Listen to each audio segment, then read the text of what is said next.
안녕하세요, 여러분. 오늘도 역사 이야기 보따리 풀어보겠습니다. 오늘 우리가 떠날 곳은 1457년 찬바람이 매섭게 불기 시작하던 강원도 영월의 청령포입니다. 그곳에서 한 소년이 죽었습니다. 아니, 정확히 말하면 죽임을 당했습니다. 그의 나이 겨우 17. 꽃봉오리가 채 피기도 전인 그 나이의 소년은 차가운 땅 위에서 숨을 거두었습니다. 불과 5년 전만 해도 그는 이 나라 조선의 지존, 왕이었습니다. 수만 백성이 그의 앞에 엎드렸고 모든 권세가 그의 손끝에 있었습니다. 하지만 지금 그의 마지막은 참혹하기 그지없습니다. 시신은 거두어줄 이 하나 없이 차가운 강물에 던져졌고 그 강변에는 서슬 퍼런 어명이 적힌 방이 붙었습니다. 시신의 손 떼는 자, 삼족을 멸하리라. 이것이 바로 조선 역사상 가장 정통성이 완벽했으나 동시에 가장 비극적인 삶을 살았던 왕, 단종의 마지막이었습니다. 대체 17살 소년이 무엇을 잘못했기에 죽어서까지 이런 수모를 당해야 했을까요? 오늘 그 시린 이야기를 시작해 보겠습니다. 단종, 그의 이름은 홍위였습니다. 그는 조선 왕실에서 보기 드문, 그야말로 완벽한 정통성을 타고난 아이였습니다. 할아버지 세종대왕, 아버지 문종, 그리고 본인까지 3대가 줄을 이어 후궁의 자식이 아닌 중전의 몸에서 태어난 적장자로 계승된 전무후무한 하늘이 내린 후계자였죠. 실제로 문종실록을 보면 세종대왕은 죽기 전 어린 손자가 못내 걱정되어 신하들을 불러 이렇게 당부합니다. 내 손자가 장차 너희들의 손에 달렸으니 부디 잘 보필하라. 세종은 알고 있었을지도 모릅니다. 자신의 아들 수양대군의 눈빛 속에 담긴 그 뜨거운 야망을 말이죠. 세종이 3대의 보배라 부르며 그토록 아꼈던 이 아이의 운명은 할아버지와 아버지가 세상을 떠나자마자 피의 기록으로 변하게 됩니다. 1452년 39의 젊은 나이에 아버지 문종이 승하합니다. 이제 겨우 12살. 초등학교 5학년 남짓된 소년이 거대한 조선이라는 나라를 어깨에 짊어지게 된 것입니다. 근정전 즉위식 날 어린 왕의 눈에 비친 것은 신하들의 충성심이었을까요? 아니면 숨겨진 야욕이었을까요? 왕이 어리다는 것은 권력의 공백을 의미했습니다. 그리고 그 공백을 노린 자는 가장 가까운 혈육이자 믿었던 숙부 수양대군이었습니다. 1453년 10월 10일 밤 한양 도성은 갑작스러운 비명과 말발굽 소리로 뒤덮입니다. 조선 역사상 가장 잔혹한 쿠데타 계유정난의 시작이었습니다. 수양대군은 직접 철퇴를 들고 어린 조카의 가장 든든한 버팀목이었던 좌의정 김종서를 습격합니다. 당시 단종실록은 그날 밤의 참혹함을 생생하게 기록하고 있습니다. 수양대군이 김종서의 집에 이르러 철퇴로 그를 내리치니 김종서가 땅에 쓰러졌다. 도성은 피비린내로 진동했다. 김종서뿐만이 아니었습니다. 단종을 지키려던 수많은 충신들이 그날 밤 차가운 칼날 아래 목숨을 잃었습니다. 다음 날 아침 궁궐 안에서 모든 것이 끝났음을 알게 된 13세의 소년 왕. 수양대군은 피 묻은 칼을 닦으며 조카 앞에 무릎을 꿇고 말합니다. 전하, 역적들을 제거했나이다. 이제 안심하십시오. 하지만 그것은 충성이 아닌 너의 목숨도 내 손바닥 안에 있다는 서늘한 협박이었습니다. 1455년 6월 세조의 압박은 극에 달합니다. 15세의 단종은 결국 숙부에게 왕위를 넘겨주게 됩니다. 이제 왕이 아닌 상왕이라 불리게 된 소년. 당시 세조실록에는 그 양위의 순간을 매우 가식적으로 적고 있습니다. 상왕단종이 국세를 전하니 세조가 서너 번 사양하다가 마침내 이를 받았다. 기록은 사양했다고 말하지만 사실상 칼끝을 목에 겨눈 찬탈이었습니다. 상왕이 된 단종은 창덕궁 구석진 방에 갇혀 지내야 했습니다. 밖으로는 세조의 호위무사들이 철통같이 감시하고 있었고 안으로는 자신의 편이었던 신하들이 하나둘 처형당하는 소식을 들어야 했습니다. 말이 좋아 상왕이지 사실상 궁궐이라는 화려한 감옥에 갇힌 포로와 다름없었습니다.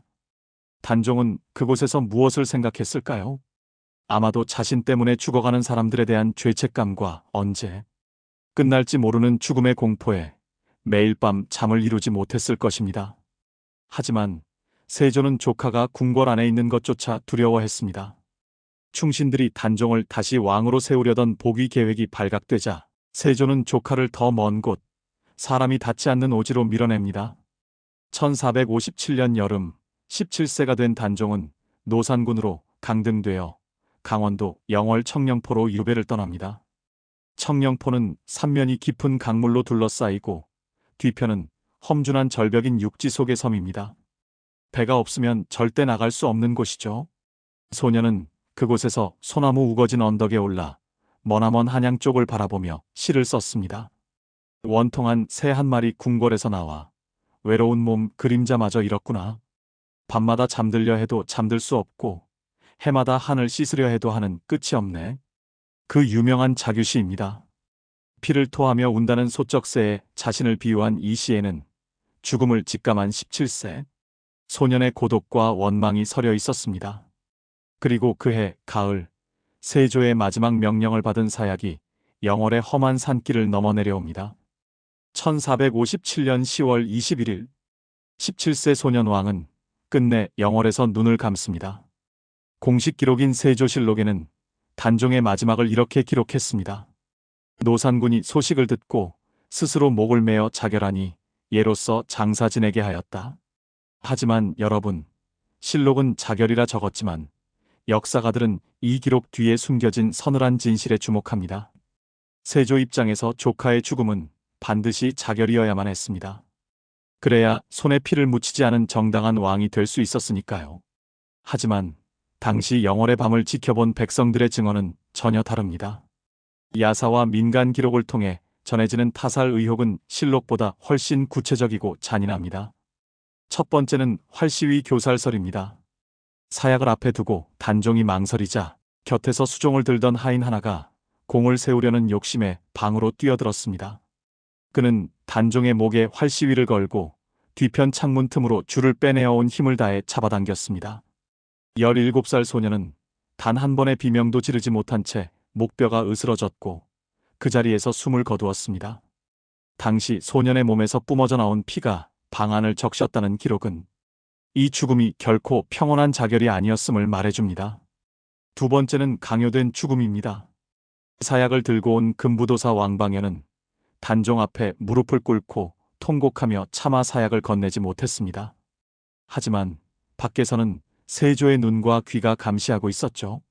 결국 누군가에 의해 강요된 사약이 소년의 목을 넘어갔거나 사약을 거부하는 소년을 제압하는 과정에서 끔찍한 타살이 벌어졌을 것이라는 추측입니다. 마지막 의혹은 바로 시신 유기의 미스터리입니다. 여러분, 상상해 보십시오.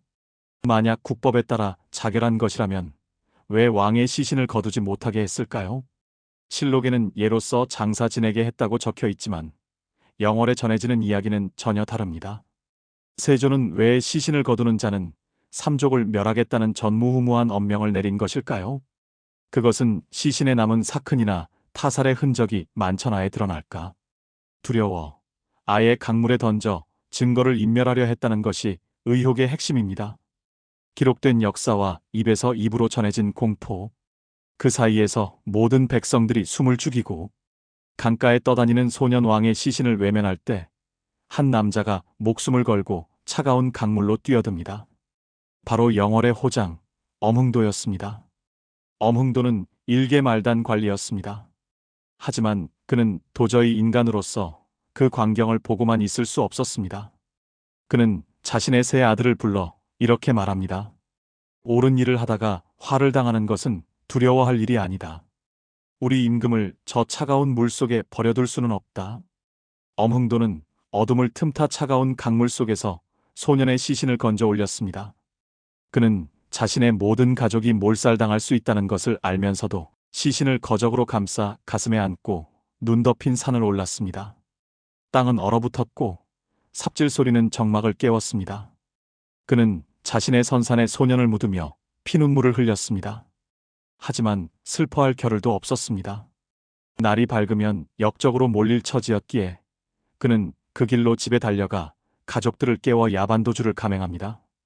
엄흥도는 관직과 재산, 고향을 모두 버리고 깊은 산속으로 숨어들었습니다. 그 후 그가 어디서 어떻게 죽었는지 기록은 단 한 줄도 남지 않았습니다. 역사가 버린 왕을 평민의 몸으로 지켜낸 조선의 진정한 의인이 탄생한 순간이었습니다. 단종의 죽음 이후 남겨진 자들의 삶도 비극적이었습니다. 아내 정순왕 후 송씨는 18세의 과부가 되어 왕비에서 노비로 전락했습니다. 그녀는 궁궐에서 주는 배급조차 거부하고 염색일을 하며 입에 풀칠을 했습니다. 그녀는 82세까지 무려 64년을 홀로 버텼습니다. 매일 아침 영월 쪽을 향해 통곡하는 그녀의 소리가 동네를 가득 메워 백성들도 함께 울었다고 전해집니다. 권력을 쟁탈하고 조카의 목숨을 앗아간 세조. 그는 과연 승리자였을까요? 역사는 그가 왕좌를 얻은 대가로 가장 소중한 것들을 하나씩 잃어갔다고 기록합니다. 바로 자신의 피부치들이었습니다. 세조가 가장 아끼고 사랑했던 첫째 아들 의경세자의 죽음은 비극의 시작이었습니다. 의경세자는 세조가 왕위에 오른 지 불과 2년 만에 20살이라는 젊은 나이에 갑자기 쓰러집니다. 실록에는 그저 병사했다고 기록되어 있지만 야사에는 소름 돋는 이야기가 전해집니다. 밤마다 의경세자의 꿈에 단종의 어머니인 현덕왕후가 나타났다는 것입니다. 그녀는 피눈물을 흘리며 세조를 향해 내가 내 아들을 죽였으니 나도 내 자식을 데려가겠다 라고 울부짖었고 그 직후 의경세자는 원인 모를 고통에 시달리다 숨을 거두었습니다.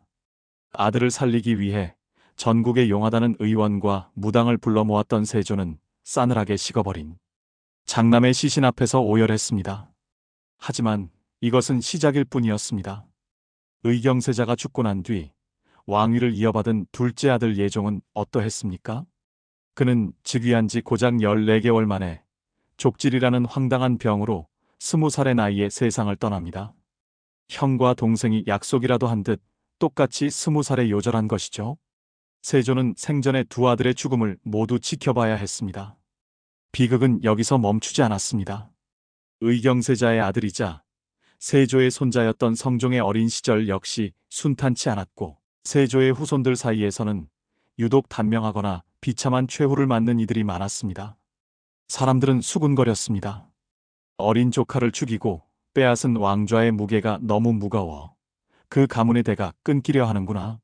세조 자신 또한 평생을 피부병이라는 형벌에 갇혀 살았습니다. 온몸에 종기가 돋아 피고름이 멈추지 않았고 그 고통 때문에 밤잠을 설칠 때마다 죽은 조카의 환영을 보았다고 합니다. 그는 죄책감을 씻기 위해 전국의 명찰을 찾아다니며 부처님께 빌고 또 빌었습니다. 하지만 그가 지은 피의 죄값은 죽는 날까지 그를 따라다녔고 결국 그는 자신이 죽인 사람들의 이름을 하나하나 부르며 고통스러운 최후를 맞이했습니다. 권력은 한순간의 찬란함이었으나 그 대가로 치른 가족의 목숨과 자신의 고통은 영원한 역사의 낙인이 되었습니다. 결국 260년이 지나 숙종시대에 이르러서야 진실이 제자리를 찾습니다. 숙종실록은 이렇게 기록합니다. 노산군의 묘호를 단종이라 하고 엄흥도의 의리는 하늘을 찌를 듯하니 그 후손을 찾아 등용하라. 이 명령 덕분에 어둠 속에 숨어 살던 엄흥도의 후손들이 비로소 세상 밖으로 나와 고개를 들 수 있었습니다. 억울하게 죽은 소년 왕과 그를 위해 모든 것을 버린 사내. 두 사람은 500년이 지난 지금도 영월의 산천에 나란히 누워 우리에게 묻고 있습니다. 당신이라면 그 차가운 강물 앞에서 삼족을 멸한다는 공포 앞에서 정의를 위해 뛰어들 용기가 있느냐고 말이죠. 권력은 한때였으나 그 소년을 지키려 했던 마음은 영원히 우리 가슴을 울리고 있습니다. 오늘 준비한 역사 보따리는 여기까지입니다. 여러분의 구독과 좋아요는 다음 역사 이야기를 푸는 큰 힘이 됩니다. 시청해주셔서 감사합니다.